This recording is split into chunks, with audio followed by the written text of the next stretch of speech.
Hello दोस्तों, welcome to our channel Pathfinder for NET JRF. दोस्तों, आज का हमारा टॉपिक है विश्व में बना पांचवा महासागर। 8 जून को यह बना है। 8 जून को ही यह महासागर क्यों बना, साथ ही साथ हम जानेंगे कहां पर यह महासागर स्थित है और इस महासागर के आसपास स्थित महत्वपूर्ण जगह के बारे में भी हम जानेंगे, जिनसे रिलेटेड क्वेश्चन आपके एग्जाम में पूछे जा सकते हैं। तो बहुत ही महत्वपूर्ण टॉपिक है ज्योग्राफी से रिलेटेड एग्जाम, जिसमें इस टॉपिक से 7 से 8 क्वेश्चन बन सकते हैं। तो लास्ट तक इसे देखना है, कंप्लीट देखना है। हो सके तो नोट्स भी आपको बना लेने हैं, क्योंकि geography net JRF first grade assistant professor in सभी एग्जाम्स में इस टॉपिक से क्वेश्चन बनने की पूरी संभावनाएं हैं। तो चलिए स्टार्ट करते हैं। टॉपिक स्टार्ट करने से पहले क्वेश्चन हम देखते हैं, जिसका आंसर आपको कमेंट बॉक्स में देना है। वीडियो के एंड में मैं आपको इसका आंसर जरूर बताऊंगा। दुनिया का सबसे बड़ा महासागर है, दुनिया का सबसे बड़ा महासागर वो कौन सा है? हिंद महासागर, अंटार्कटिक महासागर, प्रशांत या अटलांटिक महासागर। तो आपको बताना है कौन सा महासागर है वो दुनिया का सबसे बड़ा महासागर है। तो चलिए आगे चलते हैं। अब हम समझते हैं 5वें महासागर जो दुनिया में बना है। पहले कितने थे? 4। तो ये बना है 8 जून को, और 8 जून को हम मनाते हैं, सेलिब्रेट करते हैं वर्ल्ड ओशियन डे, विश्व समुद्र या महासागर दिवस हम 8 जून को मनाते हैं। तो पहला क्वेश्चन आपसे ये आ सकता है, वर्ल्ड ओशियन डे कब मनाया जाता है? वो मनाया जाता है 8 जून को। तो इसी दिन आपके 5वां महासागर है वो अस्तित्व में आता है। उसे क्या है? मानव द्वारा उसे मान्यता दी जाती है। तो अब ये 5वां महासागर स्थित है, वहां पर स्थित है, ये आपको दिख रहा होगा। अंटार्कटिका है, ये व्हाइट स्नो बर्फ जो जमी हुई है दक्षिणी ध्रुव पर, अंटार्कटिका है। इस अंटार्कटिका के चारों तरफ का ये जो क्षेत्र है, इस क्षेत्र को दक्षिणी महासागर या साउथ ओशियन कहा गया है। साउथर्न ओशियन या दक्षिणी महासागर के नाम से पहचान दी गई है, जिसे 5वें महासागर के रूप में जाना जाएगा। 5वें महासागर के रूप में इसे जाना जाएगा, दक्षिणी महासागर को। तो साउथर्न ओशियन के नाम से इसे जाना जाएगा। चारों तरफ से इससे ये अंटार्कटिक महाद्वीप से चारों ओर यह फैला हुआ है। National geographic society, national geographic भी चलता है, चैनल भी आता है, यूट्यूब चैनल भी इससे है, कई वीडियो भी आपने देखे होंगे। तो ये जो संस्था है, ये एक नॉन प्रॉफिटेबल संस्था है। इस संस्था द्वारा विश्व के अनेक स्थानों को मानचित्र आदि बनाए जाते हैं, मान्यता दी जाती है, उन्हें दर्शाया जाता है। तो उसने इसे नाम दिया है। अब है विश्व में जो 4 महासागर है उन्हें हम समझते हैं। एक है पैसिफिक ओशन, प्रशांत महासागर, ये यहां पर भी है और यहां पर भी, 2 जगह नहीं है। पृथ्वी गोल है, जब इसको आप फ्लैट नक्शे में दिखाते हैं तो इस तरह से ये दिखाई देता है, ये जाकर उससे मिल जाता है। तो प्रशांत महासागर दोनों साइड दिखाई देता है। फिर है Atlantic ocean, Indian ocean, Hind महासागर, और है आर्कटिक ओशन। तो ये 4 हो गए जो पहले से अस्तित्व में थे। और अब आता है आपका साउदर्न ओशियन यानी दक्षिणी महासागर, ये आपका 5वां महासागर है। अब आपको समझना है, देखो इस महासागर की जो विशेषताएं हैं, 2 विशेषताएं हैं जो आपको अच्छे से याद रखनी है। पहली विशेषताएं हैं, ये दुनिया का एकमात्र ऐसा महासागर है जो 3 महासागरों से जुड़ता है। कितने महासागरों से? 3 महासागरों से यह जुड़ता है। जैसे पहला कौन सा है? प्रशांत महासागर। प्रशांत महासागर इधर और प्रशांत महासागर इधर। फिर ये जुड़ता है अटलांटिक ओशन से, और थर्ड ये जुड़ता है इंडियन ओशन से। बाकी सभी है, बाकी जो सभी महाद्वीप है वो महासागर है, वो कितने से जुड़ते हैं? 2 से ही जुड़ते हैं। जैसे अटलांटिक है वो पैसिफिक से जुड़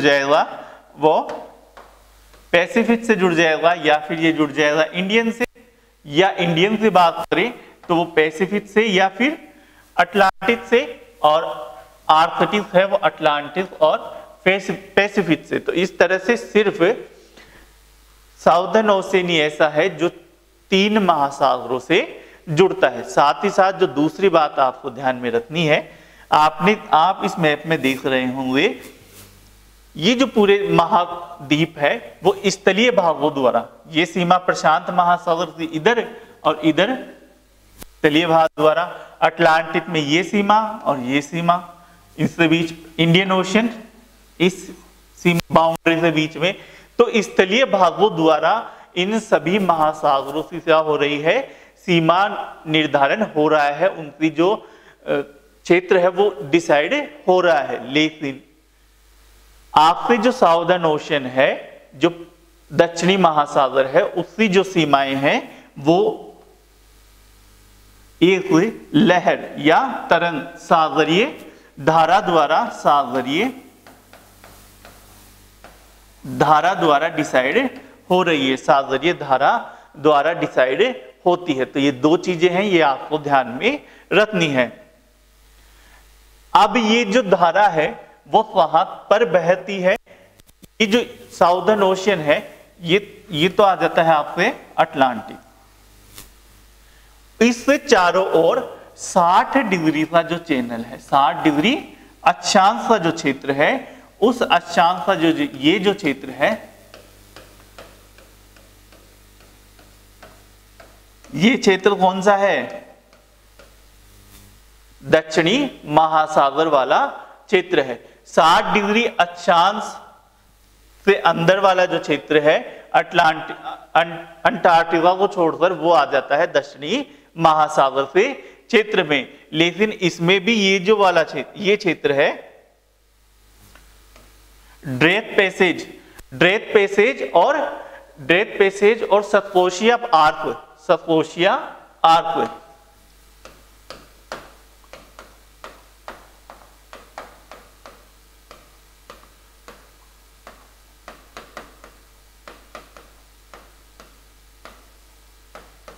इन दोनों को छोड़कर, सतकोशिया आर्क और ड्रेक पैसेज को छोड़कर ये जो क्षेत्र है वो सारा इसमें आता है 60 डिग्री से अंदर आपसे आता है दक्षिणी महासागर में। तो आई होप आपको ये समझ में आ रहा होगा कि वहां पर ये स्थित है। तो आपके जो ड्रेक पैसेज है, अब ड्रेक पैसेज यानी रास्ता, छोटा रास्ता। अब ड्रेक पैसेज के बारे में आपको 2 चीजें जाननी है जो एग्जाम में पूछा जा सकता है, डायरेक्ट क्वेश्चन इससे पूछा जा सकता है। अब ये जो छोटा रास्ता है, अब ये जो पैसेज है ड्रेक पैसेज, इसके बारे में पहली चीज जो आपको जाननी है वो ये है, ये अलग करता है। यानी रास्ता है, जैसे रास्ता है छोटा, तो ये इधर वाले पार्ट और इधर वाले पार्ट, इन दोनों को अलग कर रहा है। तो ये 2 चीजों को अलग कर रहा है, कौन कौन से, ये हमें जानना है। तो अलग करता है ये दक्षिणी अमेरिका महाद्वीप को, किस चीज से अलग करता है? अंटार्कटिका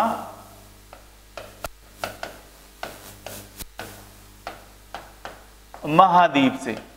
फिर जब अलग कर रहा है तो इधर वाले जो पोर्शन है उन्हें जोड़ भी रहा है, ये अगर रास्ता है तो जोड़ भी रहा है। तो जोड़ता किन्हें है ये भी हमें जानना है, समझ रहे हो? सिंपल अलग भी कर रहा है और जोड़ भी रहा है। तो जोड़ रहा है, इन चीजों को जोड़ रहा है वो। दूसरा आ जाता है जोड़ता है, जोड़ने में कौन कौन सी चीजें आएगी? एक आ जाता है आपसे प्रशांत महासागर, और दूसरा आ जाता है आपको कौन सा महासागर है? अटलांटिक महासागर।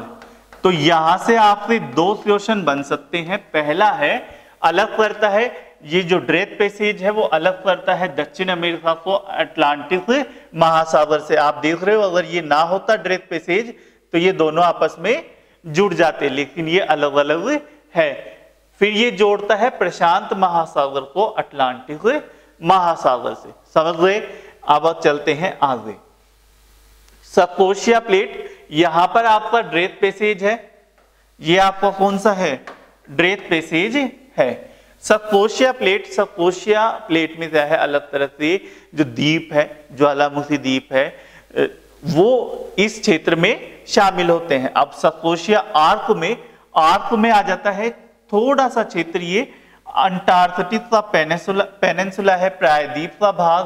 फिर ये यहां से चलते हुए स्कोशिया आर्क, ये जो पूरा क्षेत्र है, ये पूरा क्षेत्र आता है स्कोशिया आर्क में। तो ये क्षेत्र साथ में ये वाला क्षेत्र, तो ये पूरा क्षेत्र तो इसमें नहीं आता है। दक्षिणी महासागर साउदर्न ओशियन में नहीं शामिल होता है, बाकी जो पूरा क्षेत्र है वो इसमें आता है। फिर आते हैं इंटरनेशनल हाइड्रोग्राफिक ऑर्गेनाइजेशन। इस संस्था द्वारा विश्व के जो जलीय बॉडी है, महासागर, सागर, उन सभी का नाम दिया जाता है, लोकेशन दी जाती है। परंतु यहां पर यह देखना है, इस संस्था द्वारा सिर्फ जलीय क्षेत्र को नामकरण दिया जाता है। नेशनल ज्योग्राफिक द्वारा पूरे विश्व का जितना भी मानचित्रण है वो किया जाता है। इस संस्था द्वारा अभी तक मान्यता नहीं दी गई है, नामकरण उसे नहीं दिया गया है। तो इससे जब नॉर्मल कंडीशन में क्या होता है, जब पहले ये जलीय क्षेत्र को मान्यता दे देता है पहले ये, उससे बाद में नेशनल ज्योग्राफिकल सोसाइटी द्वारा उसे मान्यता दी जाती है। लेकिन इस बार क्या हुआ, इसने मान्यता नहीं दी है और नेशनल ज्योग्राफिकल सोसाइटी ने उसे मान्यता दे दी गई है।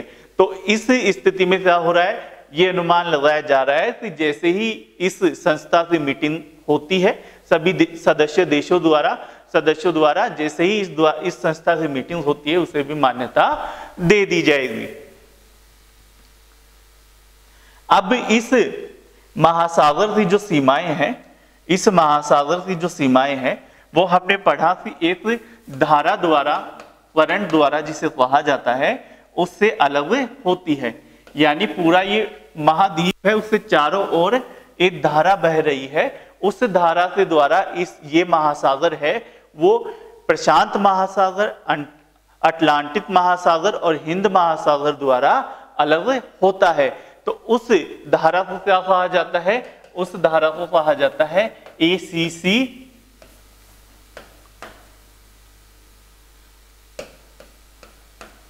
Antarctic सर्कमपोलर current. ये धारा अंटार्कटिक महासागर के चारों तरफ जो व्हाइट लाइन है उस लाइन के सहारे बहती रहती है।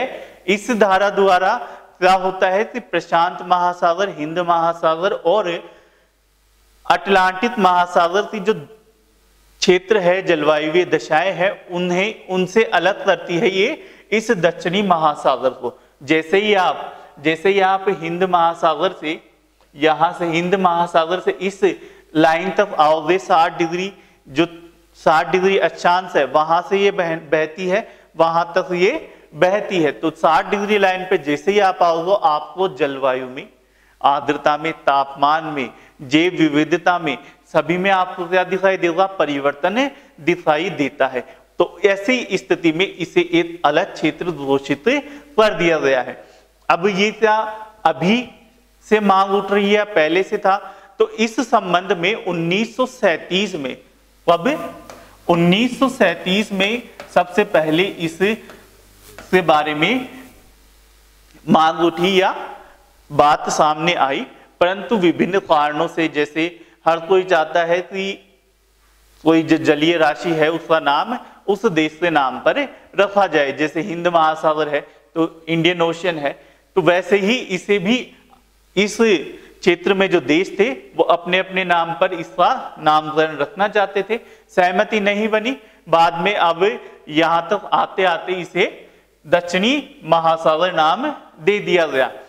अब इसमें यह है कि इसे अभी क्यों नाम दिया गया, अभी ऐसी क्या जरूरत आन पड़ी, तो वो जरूरत आन पड़ी कौन सी,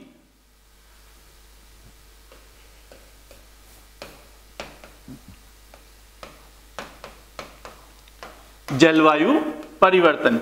जलवायु परिवर्तन का अंटार्कटिका पर सबसे ज्यादा प्रभाव पड़ रहा है। जैसे जैसे टेम्परेचर बढ़ रहा है यहाँ की जैव विविधताएं भी नष्ट हो रही है, तापमान बढ़ रहा है, बर्फ पिघल रही है। तो ऐसी स्थिति में इस क्षेत्र को संरक्षण की आवश्यकता है, विशेष ध्यान आकर्षण की आवश्यकता है। ऐसे पता चलना चाहिए कि ये जो दक्षिणी महासागर है उसकी जो समस्याएं हैं वो क्या है। पहले ये क्षेत्र 3 भागों में था, प्रशांत, हिंद महासागर, अटलांटिक महासागर। अब ये अलग से क्षेत्र है, एक समान विशेषताओं वाला क्षेत्र है। तो जलवायु परिवर्तन से जो समस्या यहाँ पर आ रही है उन समस्याओं की ओर ध्यान आकर्षित कराना, साथ ही साथ उनका समाधान भी करना, ढूंढना।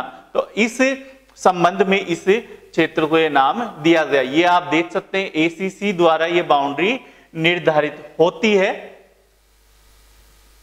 अब इसे अलग अलग नामों से जाना जाता है। अंटार्कटिक ओशियन और ऑस्ट्रल ओशियन, इन 2 नामों से भी इसे जाना जाता है। अब चलते हैं, चलो आपको समझ में, आई होप आपको ये पूरा वीडियो है वो समझ में आया होगा। अब जो महत्वपूर्ण क्वेश्चन था जो मैंने पूछा था उसका आंसर क्या होगा, प्रशांत महासागर। प्रशांत महासागर सबसे बड़ा महासागर है, चलो ठीक है। लेकिन अभी जो 5वां महासागर आया है वो कौन से नंबर पे है, पहले पे प्रशांत है, दूसरे पर है वो, तीसरे पर, चौथे पर, 5वें पर, कौन से नंबर पर है वो, तो ये हम देखते हैं। पहले पर है कौन सा, प्रशांत। इससे नेट में क्वेश्चन आ सकता है, अच्छे से ध्यान रख लेना। दूसरे पे कौन सा आएगा,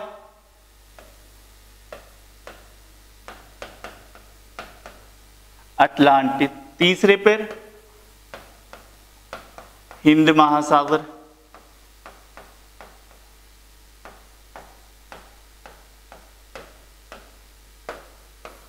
फोर्थ पर आ जाता है आपका ये जो नया बना है 5वें नंबर पर वो, और फिर आपको आ जाता है